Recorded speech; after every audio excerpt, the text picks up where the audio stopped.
animateurs! Bonjour tout le monde, bienvenue au premier épisode de notre podcast Dans la Lucarne. Ici Alexis Lachance, je suis en compagnie de Félix Laroche. Aujourd'hui, on va faire une petite revue de toutes les transactions dans la Ligue nationale de hockey entre le 20 février et le 1er mars, qui était la date limite. Alors, on commence avec un échange le 20 février entre les Flames de Calgary et les Coyotes de l'Arizona. Michael Stone est passé en Arizona contre un choix de 3e ronde et un choix conditionnel de 5e. Si vous ne connaissez pas Michael Stone, c'est un défenseur droitier, 26 ans, 6 pieds 210 livres. C'est un gars qui est physique, c'est un gars qui est défensif. Ce qui va amener à la défensive des Flames, c'est un côté défensif. On sait que les Flames, ils ont Giordano, Brodin, Hamilton, c'est tous des gars offensifs. Je sais pas, Alexis, qu'est-ce que t'en penses, mais moi je trouve que pour les Flames, surtout que ils sont en ce moment premiers dans le wild card pour une place en playoff, je trouve que ça peut les aider. C'est sûr que ça va pas nuire. Ouais, moi je pense que ça va aider surtout leur bottom 3, les 3 défenseurs qui passent à la 2e paire, la 3e paire de def. Puis aller chercher de la sécurité côté défensif. Surtout ce qu'ils ont donné, là, écoute, un shot de 3e, il y a quand même juste, c'est pas grand-chose. quand même juste 26 ans. Ouais. Deuxième trade après, on se dirige vers le 23 février. Les Penguins de Pittsburgh et les Hurricanes de la Caroline font un échange. Ron NC s'amène à Pittsburgh et de l'autre côté, Danny Cristo ainsi qu'un choix de 2e ronde en 2017 va à Caroline. Les Hurricanes retiennent aussi 50% du salaire de Ron NC. Qu'est-ce que t'en penses? Ouais, Ron NC, c'est un défenseur gaucher de 35 ans, 6 pieds 3, 210 livres. Cette saison avec la Caroline, il avait 14 points en 56 matchs. C'est un routier, à jouer 894 matchs en carrière dans la Ligue nationale. Il a déjà commencé à jouer avec les Pingouins, je sais pas si on peut en parler tout de suite. Il a déjà une passe en 3 matchs. Il y a une grosse mise en échec aussi. On l'a vu là. Ouais, c'est ça. Il apporte, on l'a vu. Il apporte de quoi de physique. Il apporte, je dirais un peu la même chose que Michael Stone, mais un peu plus sécuritaire. Parce qu'il y a de l'expérience, tu l'as dit, là, il y a 800... Ah, c'est un vétéran. Il y a 894 games, là. C'est pas rien, là. Puis on sait que les Penguins l'année passée, c'est eux autres qui ont gagné la coupe, puis cette année, ils vont encore essayer d'y aller. Fait que moi, je pense que... Mais, un choix de 2e. Un choix de 2e. On peut en parler, parce que il y a beaucoup de gens qui l'ont déjà dit dans les médias que la raison pourquoi particulièrement Marc Bergevin n'a pas fait d'échange et plusieurs autres DG, c'est parce que le prix à payer était vraiment élevé. Et moi, je trouve qu'un 2e choix et un jeune, bon, Danny Cristo, je pense pas qu'il va se développer en quelque chose d'intéressant. Mais quand même, contre un joueur de 35 ans, c'est assez risqué du côté des Pingouins. Ben, moi, je trouve que c'est cher payé. Un choix de 2e, c'est cher payé. Surtout que les Hurricanes retiennent 50%, ça, c'est rien. Surtout que Ron NC, je pense qu'il reste un an à son contrat. Donc, les Hurricanes, ils sont pas serrés sur la masse. Donc, un choix de 2e, on sait jamais ce que ça peut sortir. Il reste toujours des bons joueurs dans le draft. Rendu là, il est 35 ans. Je trouve que c'est vieux pour un choix de 2e.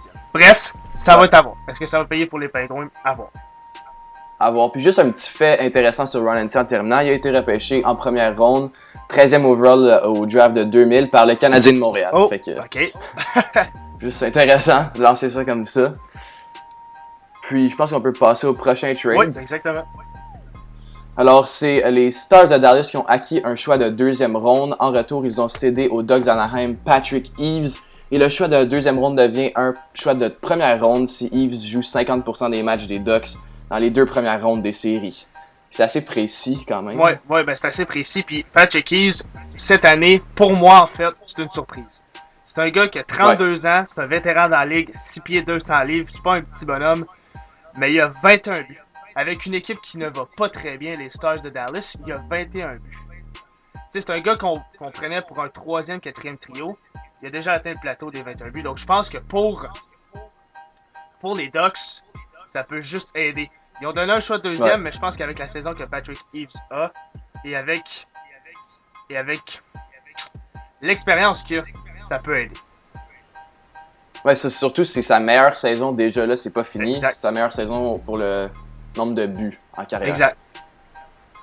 Donc, dans ce trade-là, je pense que c'est fair pour les deux. Il n'y a pas vraiment de gagnant-perdant. Ça va se décider un peu plus dans le futur. Mais ils ont quand même été chanceux, les Stars, qui ont réussi à aller chercher un choix de 2e ronde. Mettons que cette transaction-là, il avait procédé l'année passée. ben, il n'y aurait pas eu un choix de deuxième ronde pour Patrick Non, Keys, c'est ça, sûr que certain. non. Mais je pense que Patrick Keys était quand même en demande, donc c'est sûr que le prix a monté. C'est sûr que le prix a monté à cause de ça, puis c'est pour ça qu'ils ont réussi à aller chercher un choix de deuxième. Prochaine trade, un peu plus mineur cette fois-ci. Thomas Yurko, un jeune des Red Wings de Détroit, est passé aux Blackhawks de Chicago en échange d'un choix de troisième en 2017. Encore là, c'est un trade très mineur. Yurko, c'est un jeune que on pensait qu'elle allait bien se développer. Finalement, ça n'a pas tout à fait fonctionné à Détroit. Est-ce que ça va marcher à Chicago? Bonne question. On verra. Yurko, c'est un allié droit qui tire de la gauche, donc c'est un gars qui est sur son off-wing pour les tirs sur réception. Il n'en a pas pris grand-chose, il n'en a pas pris grand tir de réception cette année. Par contre, parce que, tu sais, 16 matchs avec les Red Wings, aucun point, moins 8. C'est pas très reluisant comme statistique. C'est un choix de deuxième ronde, 6 pieds 1, 203 livres. Puis bon, est-ce que les Blackhawks vont pouvoir le relancer, comme tu as dit, Félix? Je sais pas. J'en suis pas convaincu. Mais avec eux, on sait jamais à quoi s'attendre. Parce que c'est une équipe qui a réussi à développer des gars qu'on connaissait même pas avant, qui se font juste éclater. Exactement. Ils ont complètement sorti de nulle part, on peut le dire. Là. Mais à voir. C'est encore là, c'est un trade très mineur, mais je trouvais que c'était. On trouvait que c'était important d'en parler parce que Thomas Yurko, pour ma part, je pensais que ça s'alignait pour être un jeune intéressant. Finalement, non. Est-ce que les Blackhawks vont réussir? À voir. Puis juste un autre petit intéressant, il a joué son hockey junior à Sea Dogs, à Saint John pour les Sea Dogs dans la LHJMQ. Fait que il a joué au Québec. Ah ben. Mais il a joué dans la Ligue du Québec. Next, c'est l'échange de Ben Bishop. Donc ça, c'est un gros trade.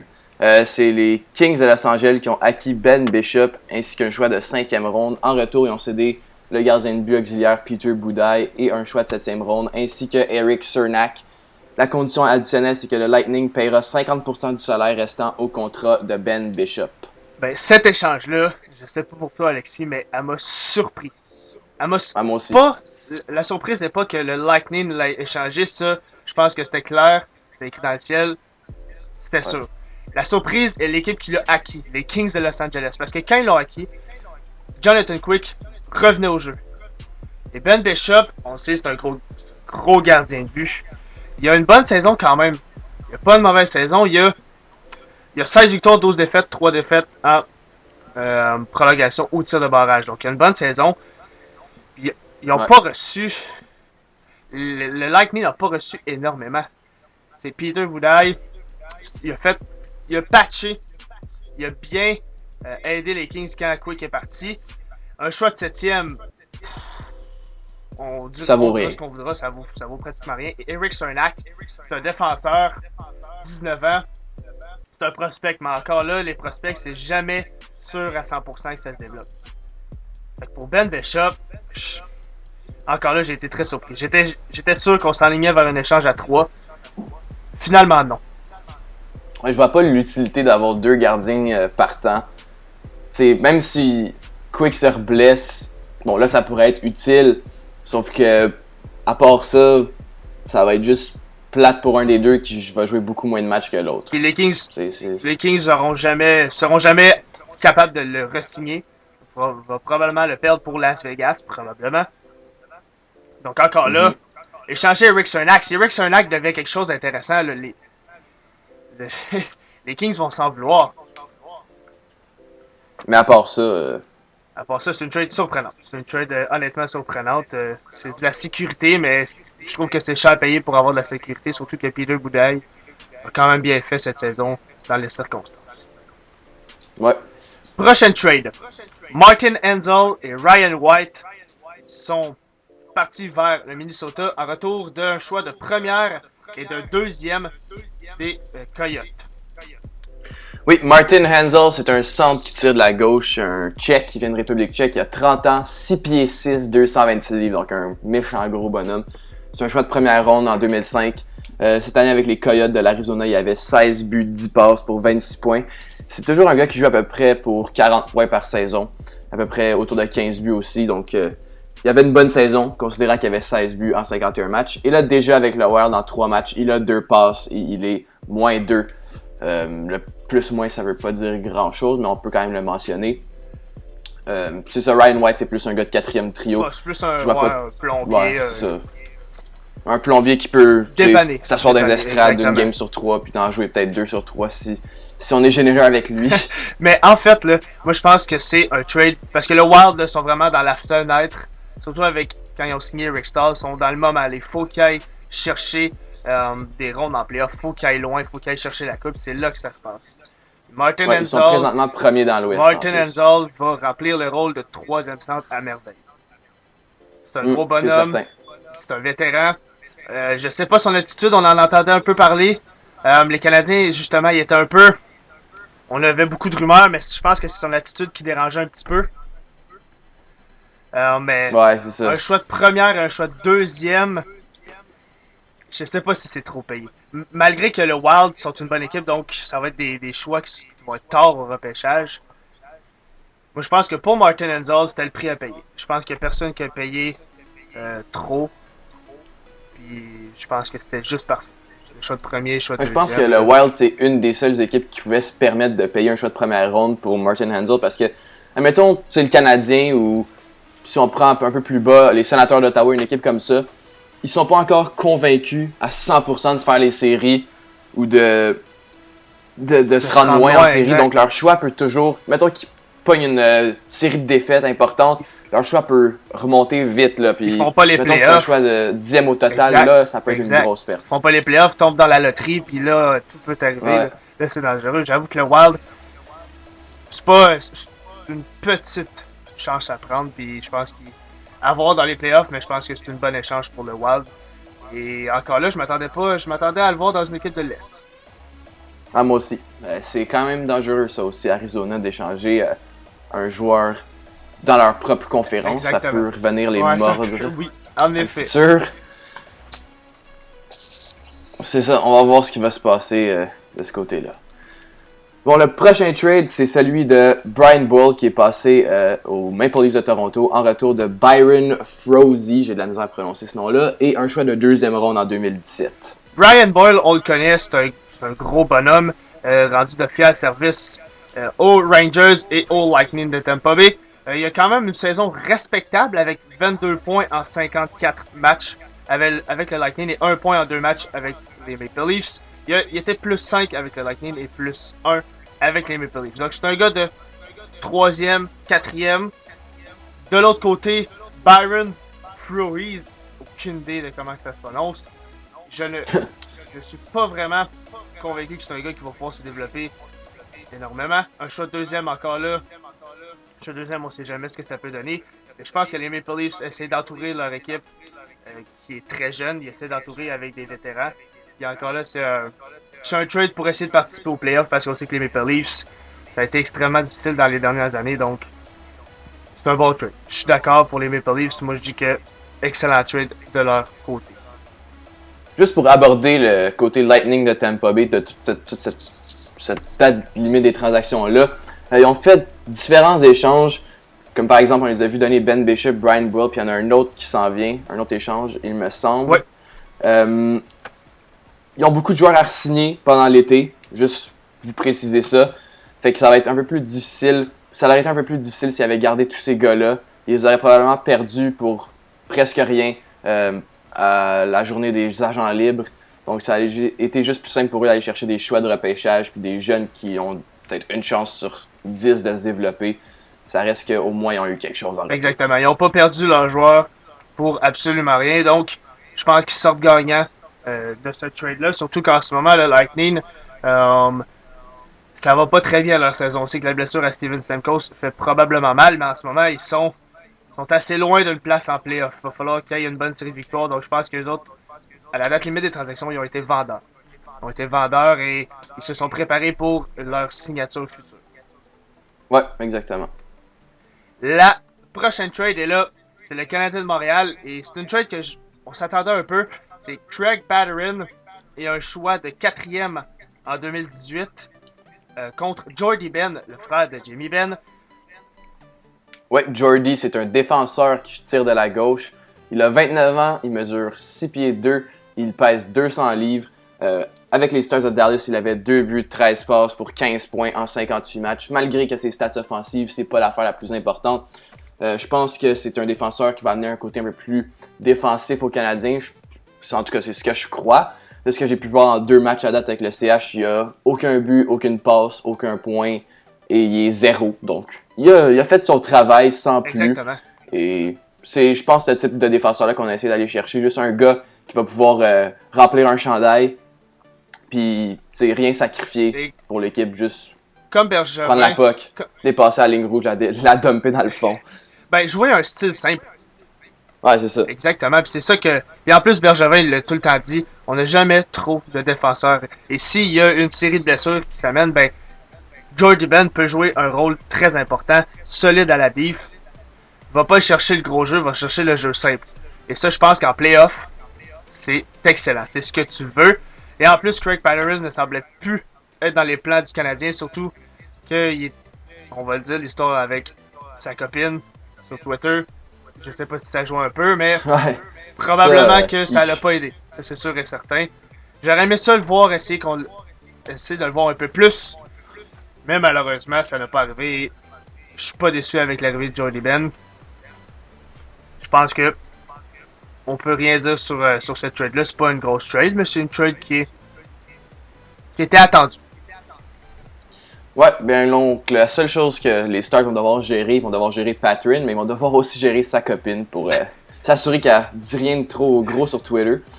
Parce que ouais, c'est assez gérer le compte, hein? Controversé.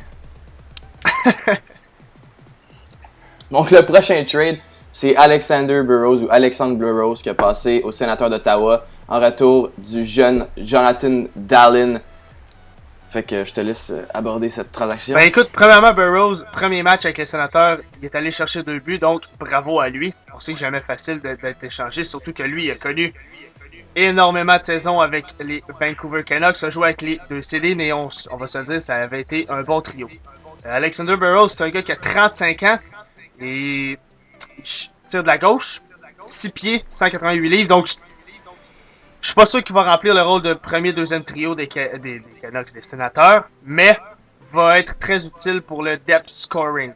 Il va être un bon scoreur pour le troisième trio et ça, t'en as jamais assez. Il avait 20 points en 55 matchs. Il était moins 3 avec, encore une fois, les Vancouver Canucks. C'est pas une équipe qui va extrêmement bien. Donc, je pense que Burrows, du changement d'air, ça peut juste faire du bien. En plus d'arriver avec une équipe canadienne comme les Sénateurs, je pense qu'il est très heureux avec ça. De l'autre côté, Jonathan Dallin, c'est un gars qui joue présentement en Europe. Il a 44 points en 45 matchs. Donc, je trouve que c'est quand même... C'est un bon prospect. En tout cas, ce qu'il nous démontre en Europe, c'est excellent. Je trouve que c'est cher payé pour un gars qui a 35 ans, Alexander Burrows. Même si en ce moment, ça paye. Moi, je pense que les Canucks sont allés chercher un très bon prospect, honnêtement, pour Alexander Burrows. Honnêtement, le jeune, il a 19 ans, il joue professionnel, il a 44 points en 45 matchs. Ça fait passer beaucoup à Philippe Forsberg quand il a commencé à jouer en ligue professionnelle en Europe. Puis après ça, les Capitals, c'est eux qui l'avaient repêché, ils l'ont échangé au Prédateur en retour de Martin Erat, qui est un petit peu semblable à Burrows, assez vieux, un routier. Mais je pense que Burrows d'aller apporter de la profondeur. Mais je pense que Burrows est au-dessus de Martin Erat, mais quand même là, Dallin, s'il devient un genre de Philippe Forsberg, probablement pas, c'est encore drôle, on va voir, mais encore là, Burrows va faire combien d'années? Je pense qu'il a signé par exemple une prolongation de 2 ans avec les Sénateurs. Donc, il en reste pas beaucoup à Burrows, tandis qu'à Dallin, c'est quand même un bon joueur. C'est un excellent joueur. Il a toute sa carrière Exactement. devant lui. Et là, la prochaine trade, et là, c'est la grosse trade. Je te laisse l'annoncer. Donc, les Capitals de Washington ont acquis Kevin Shattenkirk et Brad Malone. En retour, ils ont cédé aux Blues de Saint-Louis Zach Sanford, un choix de première ronde, un choix de deuxième ronde et Phoenix Copley. Premièrement, j'aimerais juste dire que je trouve que c'est vraiment pas cher à payer pour Kevin Shattenkirk. C'était le défenseur le plus convoité et il s'est ramassé avec la meilleure équipe de la Ligue nationale, les Capitals de Washington. Et si ça l'aide pas les Capitals à battre les Pingouins en playoff, je sais pas qu'est-ce qu'ils vont pouvoir faire. Parce qu'honnêtement, les Capitals sont all-in. Les choix en playoff les choix en playoff. Les choix au repêchage, il en reste pas beaucoup pour les Capitals. Zach Sanford, je sais pas ce que t'en penses, c'est un gars de quoi, 3e, 4e, c'est un bon jeune, il a 22 ans. Leur choix de première ronde en 2017, pas beaucoup de valeur. Choix de deuxième en 2018, encore là, pas beaucoup de valeur. Et Phoenix Copley, c'est pas un goaler partant, là. C'est un goaler Non, pas du tout. Backup, il est encore là. De l'autre côté, Brad Malone, c'est un depth player encore. Et Kevin Shattenkirk, je pense qu'on connaît tous Kevin Shattenkirk, c'est un excellent défenseur. Joué avec Pietrangelo a été un rouage important de l'équipe des Blues. Et là, ils s'amènent avec les Capitals. Ils vont probablement pas le re-signer. Mais je pense que les Capitals viennent de faire un gros coup. Et là, ils viennent d'être probablement les favoris pour gagner la Coupe Stanley cette année. Ouais, si on veut faire un petit top 5 des joueurs des Capitals, mettons un 5 partant pour le power play, pour l'avantage numérique, on a Ovechkin, Kuznetsov et Backstrom avec Shattenkirk et John Carlson à la défense. Puis c'est incroyable. Vraiment, wow, c'est fou. Honnêtement, on dirait une équipe d'All-Star du match des étoiles. Ouais, exactement. Et déjà que la défensive des Capitals était incroyable, avec Carlson, Osner, Dimitri Orlov, là j'en ai juste 3. Kevin Shattenkirk, honnêtement, ils ont une offensive et ils ont probablement un des meilleurs gardiens dans le monde, et ça c'est discutable. Mais je pense qu'au ouais, c'est sûr. Dans les top 5, ça c'est sûr, mais honnêtement, cette équipe-là, je ne vois pas à quel moment ils vont pouvoir être battus dans les playoffs. C'est encore drôle. Mais bon, ça va être à voir, et je m'attendais pas à ça. Les Capitals de Washington ont surpris. Je pense qu'ils ont surpris tout le monde. Je pense qu'ils ont... En tout cas, ils m'ont surpris. Mais ils l'ont volé aux Rangers et aux Penguins, ça c'est sûr, j'en suis convaincu. C'est deux équipes qui voulaient un renfort à la défensive. Et c'est pour ça que les Rangers, justement, la prochaine trade, c'est eux autres, c'est Brendan Smith. Mais je pense qu'ils sont allés le remplacer avec Brendan Smith. Mais je pense qu'ils essaient d'aller chercher Shattenkirk, et les Capitals ont volé à tout le monde. Donc, justement, en parlant des Rangers, ils ont échangé le défenseur Brendan Smith. En retour, les Red Wings de Détroit obtiennent un choix de 3e ronde en 2017 et un choix de 2e ronde en 2018. Qu'est-ce que tu penses? Brendan Smith, c'est un défenseur qui tire de la gauche. Il a 28 ans, 6 pieds 2, 211 livres. Avec les Red Wings, il avait 2 buts, 3 passes, 5 points en 33 matchs. Lui aussi, je le trouve un peu semblable à Jordy Ben, je pense. C'est un joueur qui peut venir apporter du renfort sur la 3e ou la 2e paire défensive. Peut-être jouer des 15 minutes par match, je dirais. C'est un gars qui serait plus axé sur la défensive, selon moi. J'essaierais de lui donner un rôle assez défensif, puis il est quand même assez grand, assez lourd, donc des bonnes mises en échec. Puis, tu sais, c'est un gars qui se retrouve toujours autour du 0 dans les plus-moins. Alors, quelqu'un qui joue safe, puis va pouvoir les aider en série, c'est certain. Aller y chercher un peu plus d'énergie côté défensif. Je suis d'accord avec le fait qu'il va pouvoir amener quelque chose de physique, qu'il va pouvoir les aider en playoff. Je trouve qu'un choix de 2e et 3e, c'est beaucoup trop cher payé pour un gars comme Brendan Smith. Il va probablement pas faire le top 4 à New York. On sait qu'ils ont une bonne défensive. Pour un div qui est, d'après moi, un top 6, j'ai de la misère. J'ai de la misère à donner un choix de 2e ronde et un choix de 3e. C'est cher payé. C'est cher payé. Selon moi, c'est extrêmement cher payé. Je sais que c'est en 2018.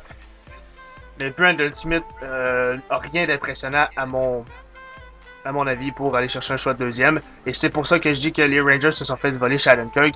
Il fallait qu'ils aillent chercher un défenseur et ils ont surpayé pour aller chercher Brendan Smith.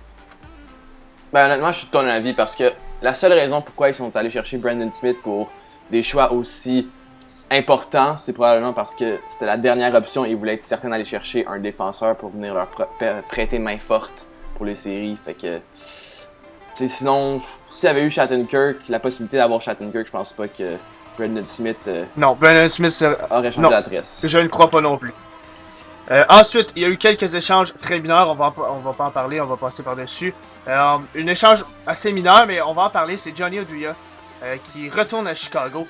En retour de Mark McNeil, ça c'est un jeune, et un choix de 4e ronde en 2010. Oui, Johnny Oduya, c'est un défenseur qui tire de la gauche. C'est un Suédois, même s'il n'a pas vraiment l'air suédois. Moi, je pensais qu'il était américain, mais apparemment qu'il est suédois. Il a 35 ans, il mesure 6 pieds et il pèse 195 livres. Il a joué 37 matchs cette saison avec les Stars de Dallas, 1 but et 6 passes, 7 points. C'est un routier, un vétéran dans la Ligue nationale. Il est capable d'aller apporter son petit grain de sel sur la deuxième unité défensive, selon moi. Je sais pas qu'est-ce que tu en penses, Johnny Oduya. Johnny Oduya, il a joué avec les Blackhawks, connaît l'organisation. Donc je pense que c'est sûr que les Blackhawks perdent rien, surtout qu'en playoff, il y en a de l'expérience en playoff et ça, t'en as jamais assez dans une équipe. Donc c'est un bon échange, ils n'ont pas donné grand-chose. Mike McNeil, peut-être un gars de quatrième trio. Dans l'avenir, un choix de quatrième encore là. C'est pas fameux non plus. Donc bon échange pour les Blackhawks de Chicago. Puis les Blackhawks, ils savent qu'ils sont allés chercher parce que Oduya a déjà joué, comme tu as dit, avec eux. Puis je pense que le DG des Blackhawks, il sait ce qu'il fait aussi. Ouais, il connaît le bonhomme. Il connaît le gars. Il sait ce qu'il fait. Le prochain trade, c'est celui de David Desharnais, dont un échange du Canadien. David Desharnais est passé aux Oilers de Edmonton. En retour, le Canadien a acquis Brandon Davidson, le défenseur. Et le CH a accepté de retenir 20% du salaire de Desharnais sur la masse salariale. On s'en attendait un peu qu'un attaquant du Canadien parte. David Desharnais, personne ne voulait le voir partir. C'est un Québécois. La plupart des gens l'adorent. C'est un gars qui a du respect pour l'organisation, qui a rendu de fiers services à l'organisation, mais je pense qu'il n'était plus dans les plans de l'équipe, surtout avec l'arrivée de Claude Julien, qui préconise un peu plus un jeu physique sur le 3e, 4e trio. Je pense que son temps était venu à David Desharnais d'aller jouer ailleurs pour peut-être un nouveau départ et relancer sa carrière, parce que depuis sa blessure, c'est un peu plus difficile. De l'autre côté, Brandon Davidson, c'est un défenseur gaucher encore, 25 ans, 6 pieds 210 livres, donc c'est quand même un gros bonhomme. 6e ronde a été repêché par les Oilers d'Edmonton. Wow. Il a joué 28 matchs cette année, a seulement qu'un point, mais il est +1. Donc, fait sa job, joue un style simple. Je ne sais pas s'il va jouer énormément avec les Canadiens, parce qu'on sait qu'en ce moment, le Canadien a beaucoup de défenseurs. Est-ce qu'il va jouer? Avoir peut-être une coupe de match cette année, dépendamment s'il y a des blessures ou pas. Mais je pense que le Canadien, je m'attendais à ce que ça l'annonce une plus grosse trade due au salaire de David Desharnais qu'on laissait partir. Et Davidson coûte absolument rien. Malheureusement, non. Mais je pense que c'est un bon trade, surtout que David Desharnais, on allait probablement le perdre pour pas grand-chose. Oui, puis les Oilers, eux autres, ils allaient perdre probablement Brandon Davidson lors du repêchage d'expansion cet été quand les Golden Knights de Las Vegas vont rejoindre la Ligue.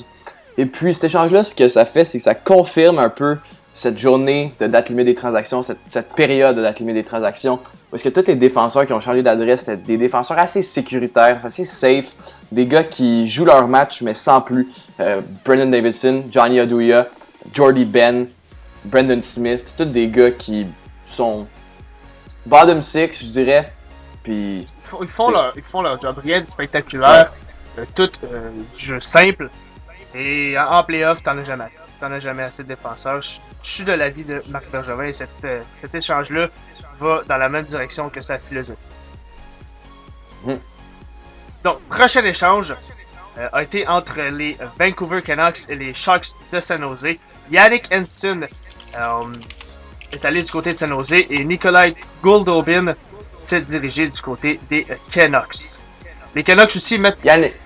vas-y. Il y a des petites conditions additionnelles. Les Canucks mettent aussi la main sur un choix conditionnel de 4e ronde qui deviendra un choix de première ronde si les Sharks gagnent la Coupe Stanley.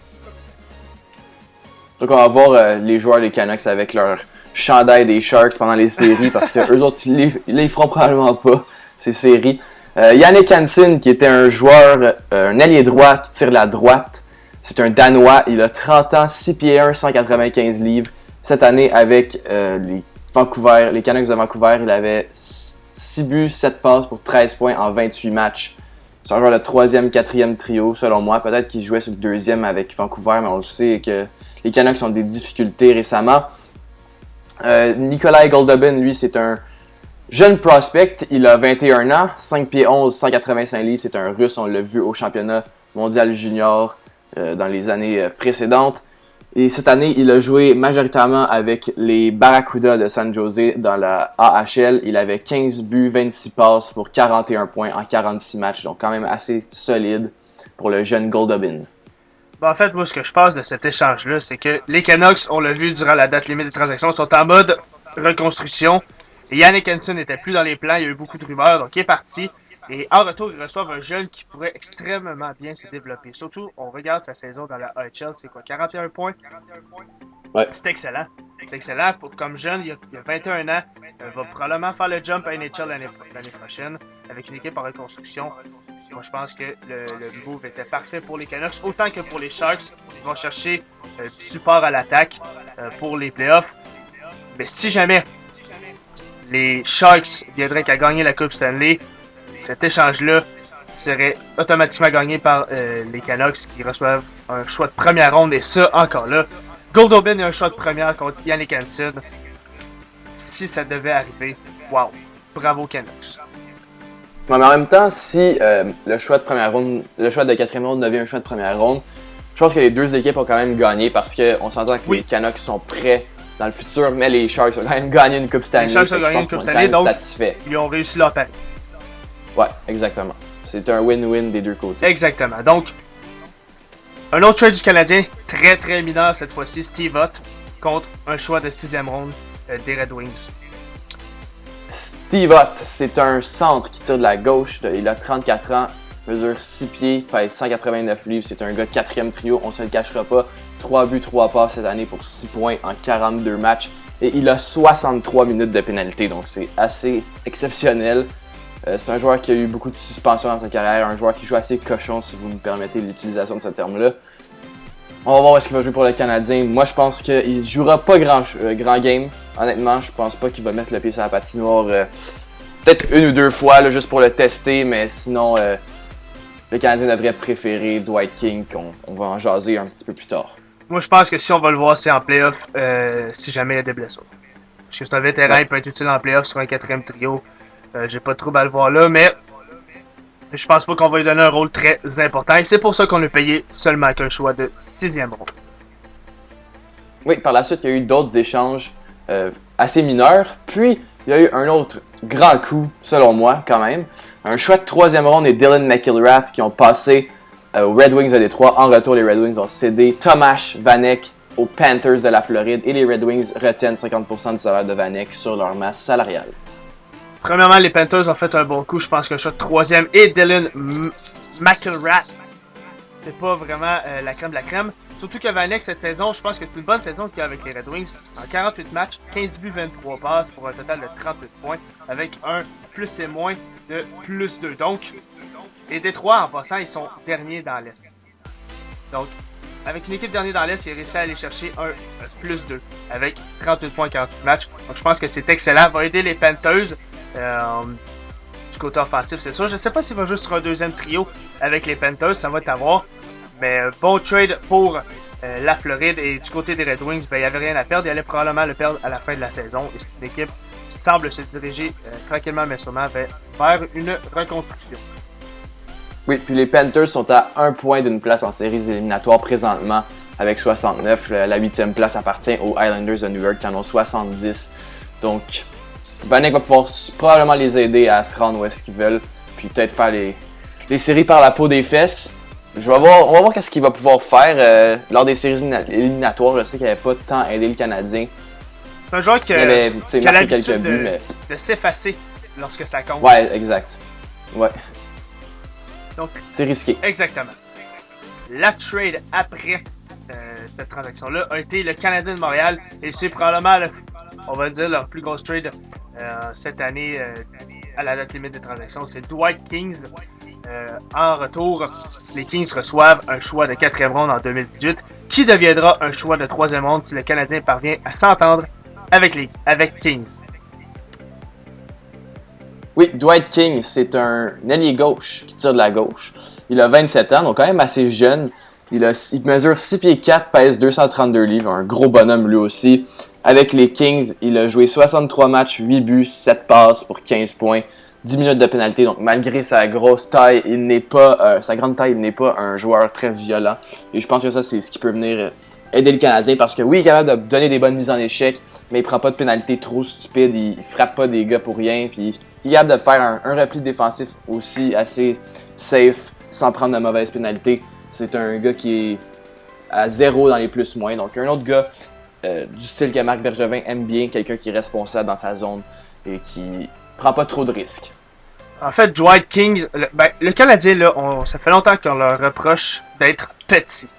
D'être rapide, mais petit. Et là, dans la date limite des transactions, Marc Bergevin s'est grossi. On l'a vu, Dwight King, Steve Ott, c'est pas le plus gros, mais c'est un gars qui est agressif. Il y a encore Martinson qu'on va voir plus tard. Le Canadien s'est grossi. Dwight King, c'est pas un gars de 37 ans. On va pouvoir le re-signer. Je suis convaincu que Marc Bergevin va essayer de le re-signer. Il va être utile pour l'avenir du Canadien sur un 4e. Si jamais il y a des blessures, peut-être même sur un 3e. Et en playoff, il a gagné une Coupe Stanley avec les Kings. Donc, très utile. Bon échange de Marc Bergevin. Oui, j'ai beaucoup aimé cet échange-là. Par contre, l'échange d'après, j'aurais aimé que ce soit le Canadien qui le fasse. C'est l'Avalanche du Colorado qui ont acquis un choix de 4e ronde. En retour, ils ont cédé aux Kings de Los Angeles Jarome Iginla, l'allié droit, le vétéran. L'Avalanche reçoit un choix conditionnel de 4e tour et retient 50% du salaire d'Iginla sur sa masse salariale. Les conditions, ça a l'air un petit peu brouillon, mais on semble dire que ça a rapport avec le fait que si Iginla va signer avec les Kings ou non, et si les Kings se rendent loin en série ou s'ils font pas les séries. En tout cas, c'est vraiment pas clair. Mais même que l'analyse d'Aaron Jagger rapporte que l'Avalanche pourrait rien recevoir du tout. Donc c'est assez bizarre comme échange. Mais bon. En fait, Jarome Iginla, on le savait, il a demandé à être échangé parce que Colorado, c'est pas la joie de vivre là-bas. Il a passé sa majorité de sa carrière avec les Flames de Calgary. C'est un excellent vétéran. Je pense qu'il peut amener quelque chose d'intéressant aux Kings. Ce que je trouve surprenant, c'est que les Kings échangent Dwight King qui est aussi important. Ils vont chercher un vétéran. C'est peut-être une question de masse salariale, probablement. Cette année, avec l'Avalanche Colorado, 61 games de jouer, 8 buts, 10 passes, 18 points et moins 21 pour Jarome Iginla. Moins 21, ça fait un peu peur. Ça fait un peu peur, c'est pas facile. Il est en pente descendante, Jarome Iginla, mais comme Vincent Le Cavalier, je pense qu'il peut aider les Kings à aller chercher une place en playoff et se rendre peut-être loin. À voir. Les Kings sont tout le temps une équipe surprenante, donc Jarome Iginla, j'avoue que j'aurais aimé ça le voir à Montréal, surtout pour un choix de 4e ronde. Je pense qu'on aurait pu le donner. On aurait pu s'essayer. Mais bon échange pour les deux équipes. Colorado allait probablement le perdre. Je suis surpris de voir qu'il n'y a pas une valeur plus haute qu'un 4e, mais bon. Mais c'est vraiment un copier-coller de l'échange de Dwight King. C'est un choix de 4e ronde. Puis, dans les deux cas. Mais la petite astérix qu'il faut mettre, c'est que Iginla a 39 ans, risque de prendre sa retraite à la fin de cette saison, alors que Dwight King est tout jeune. Il a encore 27 ans. Et il peut donner des fiers services aux Canadiens dans les années futures. En effet, totalement d'accord. Ensuite. Donc là. Ah, vas-y. Parfait. Ben, en fait, c'est un échange mineur. C'est ce que je parlais tantôt, c'est Andreas Martinson du Colorado qui s'en vient à Montréal. Et de l'autre côté, Sven Andrighetto va au Colorado. Un échange très mineur. Je sais pas si tu veux en parler de Martinson. Bon, on peut parler de Martinson et puis de Andrighetto. Andrighetto, c'est un jeune joueur suisse qui a joué quelques matchs avec le Canadien, a eu 83 matchs en carrière dans la Ligue nationale, tous avec Montréal. Il a 11 buts, 17 passes, 28 points. Et spécifiquement cette saison, il a joué 27 matchs, 2 buts, 6 passes, 8 points. C'est quelqu'un qui a joué beaucoup sur un 3e, 4e trio. Je pense que vous le connaissez. C'était un joueur qui passait de St. John's à Montréal à peu près à chaque semaine quasiment. Du côté d'Andreas Martinson, c'est un joueur quand même assez jeune lui aussi, un peu plus vieux qu'Andrighetto. Il a 26 ans. Mesure 6 pieds 3, donc encore une fois, un gros joueur que le Canadien est allé chercher. Il pèse 220 livres et avec l'Avalanche du Colorado, il avait 7 points, 3 buts, 4 passes en 55 matchs. Moins 10, ça fait un peu peur, mais en même temps, l'Avalanche sont derniers dans l'Ouest. L'Avalanche non, vraiment pas. Moi, je pense que c'est un échange pour changer d'air. On sait jamais ce qui peut arriver. Peut-être que Sven Andrighetto avec l'Avalanche va se développer en fou. Même chose pour Martinson. Les deux, ça allait pas très bien dans leur équipe respective, donc c'est une chance à prendre. C'est une trade très mineure. Encore là, pas grand chose à dire sur cette trade-là, à part qu'on s'est encore une fois grossi. Je suis pas surpris que ce soit Andrighetto qui a demandé un échange, si c'est le cas. Non, ça se pourrait aussi, en effet. Ça se pourrait. Prochain trade, c'est Mark Streit. Alors lui, c'est assez intéressant son cas. Il est passé premièrement avec le Lightning de Tampa Bay. Et en retour, les Flyers de Philadelphie ont acquis le centre Valtteri Filppula, un choix de 4e ronde et un choix de 7e ronde. Et le choix de 7e tour acquis par les Flyers est conditionnel. En plus, les Flyers retiennent 4,7% du salaire de Streit sur leur masse salariale. 4,7. C'est assez précis, hein. Faut pas... Ouais, très très précis. Donc, cette trade-là, ben en fait, Mark Streit, on va le voir plus tard, a rechangé d'adresse encore une fois, mais je pense que le Lightning, comme tu l'as dit tantôt, c'est une affaire de masse salariale. On va le dire, ils ont des joueurs Kucherov, Palat, Drouin, Tyler Johnson, tous des joueurs assignés, tous des joueurs qui vont demander un gros salaire. Donc, eux autres étaient en mode, on vide nos gros salaires et on les envoie ailleurs. Et Valtteri Filppula, c'en est un qui avait un gros salaire. C'est un vétéran, les Flyers en ce moment sont à 3 points d'une place en série. Donc, ça peut être une bonne échange, mais en même temps, les Flyers n'ont pas la meilleure défensive. Donc, je sais pas vraiment comment voir cet échange-là. Est-ce que vraiment ils se sont améliorés ou... Je sais pas ce que Moi, c'est difficile à dire. Ben, tu sais, ils semblent pas vraiment donner une priorité à leur défense, puis je trouve que c'est un peu un problème parce que, oui, tu peux marquer beaucoup de buts avec des gars comme Giroux, Voracek, Raffle, Simmons, Filppula, Simmons. Je sais pas pourquoi j'ai nommé Raffle avant Simmons, mais bon. Puis, par contre, leur défense est vraiment ordinaire. Plus ordinaire, exactement. Même Shane Gostisbehere. Pas la meilleure saison, là. Puis c'est pas un gars qui est fort. Vraiment pas sa meilleure saison. Non. Puis dans les filets, sinon, tu peux te permettre d'avoir une défensive un peu ordinaire si tu peux te reprendre dans les filets. Et c'est pas le cas à Philadelphie. Donc, je comprends pas vraiment le but de cet échange-là. Je pense que les choix 4 et 7, ça a pu jouer dans la balance, mais encore là, on parle pas d'un choix de deuxième ronde. J'ai l'impression que les Flyers ont de la difficulté depuis peut-être 7 ans. Depuis qu'ils sont allés en série, là, qu'ils avaient battu le Canadien, il y avait, je pense, Michael Layton devant le filet. Donc, ils ont toujours la difficulté, gardien, défense, c'est jamais clair ce qu'ils font. Ah, c'est vrai, c'est ça, il y avait Bobrovski, c'est l'année d'après. Ouais, exact, ils ont fait un choix et c'est de l'échanger. Je pense qu'ils s'en veulent encore une fois aujourd'hui. Ouais, exact. Ensuite, il y a eu Parenteau au New Jersey contre le choix de 6e ronde, ça c'est très mineur, on n'en parlera pas. Une autre transaction majeure, ça a été Curtis Lazar et Mike Koska, que je ne connais pas, en retour de Jiri Jokipaka et un choix de 2e ronde. Oui, donc Lazar, c'est un prospect. Lui, on le sait, il a été capitaine d'équipe Canada Junior, je ne sais pas si vous vous en rappelez. C'est un centre qui tire de la droite, il a 22 ans. Mesure 6 pieds, pèse 209 livres, donc sa taille, bon, il est dans la moyenne. C'est un choix de première ronde, 17e au total en 2013, c'est important de le spécifier. Avec Ottawa, il allait nulle part cette saison, 33 matchs joués, seulement une passe, moins 10. Et le moins 10, je veux vraiment mettre de l'emphase là-dessus, même si on le sait, je l'ai dit comme 3 fois pendant le podcast, le plus-moins, c'est pas quelque chose de définitif, c'est pas quelque chose qui va venir apporter toutes les précisions que certaines personnes le pensent. Sauf que un joueur comme Lazar, on en a parlé lors du repêchage, c'est quelqu'un qui est supposé être extrêmement fiable défensivement, extrêmement fiable des deux côtés de la patinoire, ok? Puis, le fait qu'il soit à moins 10, c'est assez aberrant parce que c'est vraiment... c'est un spécialiste de la défense, c'est ça sa spécialité. Donc, je comprends pas comment les sénateurs ont pu le rater à ce point-là. Vrai, ça me frustre parce que je pense qu'il y a d'autres équipes qui auraient pu le développer. Il y avait un bel avenir. Il y avait un très bel avenir. Ouais, c'est ça. Exact. On comprend pas ce qui s'est passé à Ottawa. Le changement d'air, encore une fois, ça peut changer tout. Ça peut changer complètement la carrière d'un joueur. Et je pense que c'est pour ça que les sénateurs l'ont échangé. Ils reçoivent un choix de 2e et Jiri Jokipaka, qui est un défenseur. Je pense que c'est un dep. Ce ne sera pas un gros défenseur. Donc, Curtis Lazar, capitaine d'équipe Canada contre un choix de 2e, sa valeur a vraiment descendu. C'est ce que je remarque. Ben oui. Il a été repêché en première ronde. Exactement. Déjà là. On voit que ça n'a pas fonctionné. Ensuite, il y a eu une trade assez surprenante où est-ce que je pensais que Drew Stafford avait une valeur un peu plus élevée que ça. C'est les Bruins de Boston ont acquis Drew Stafford en retour d'un choix de 6e ronde en 2017. 6e ronde. Ouais, Stafford, c'est un routier lui aussi. C'est un ailier droit, 31 ans, 6 pieds 2, 214 livres, il tire de la droite, donc il est sur son bon côté. Je pense que c'est un assez bon passeur aussi, si on regarde ses statistiques.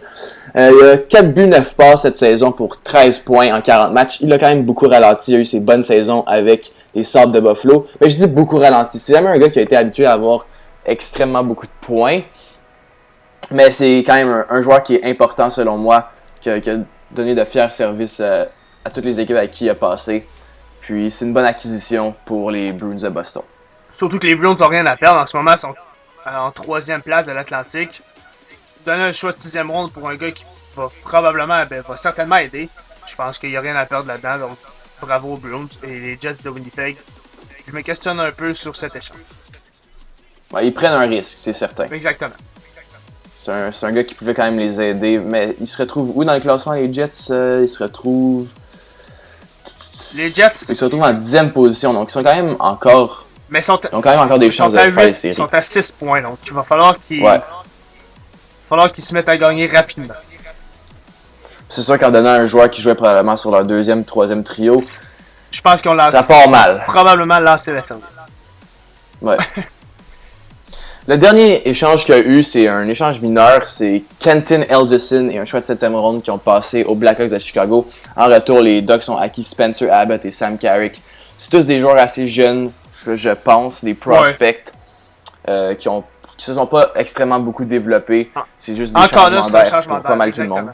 Puis je pense que ça clôture bien la date limite des transactions parce que ça résume exactement ce qui s'est passé. Il y a eu 2 gros échanges, sinon c'était assez calme. J'ai trouvé que c'était assez calme, mieux que l'année passée. Ouais, c'était très calme. Mais on semble se diriger vers une ligue nationale où est-ce que c'est difficile d'échanger. Ben, ça a été le cas cette année. Je sais pas si tu rejoins mon opinion, mais l'année passée et même cette année, ça a été difficile.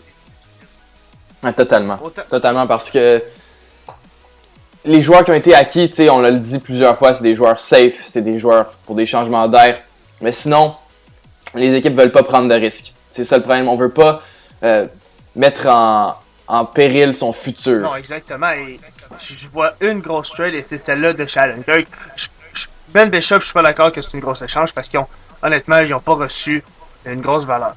Donc pour moi, Ben Bishop n'avait pas la valeur que je pensais. Donc, très tranquille. Très tranquille. Et puis encore une fois, ouais, continue. Très tranquille. Et Bergevin, comme à son habitude, a été tranquille aussi. Il est allé puis, c'est ça.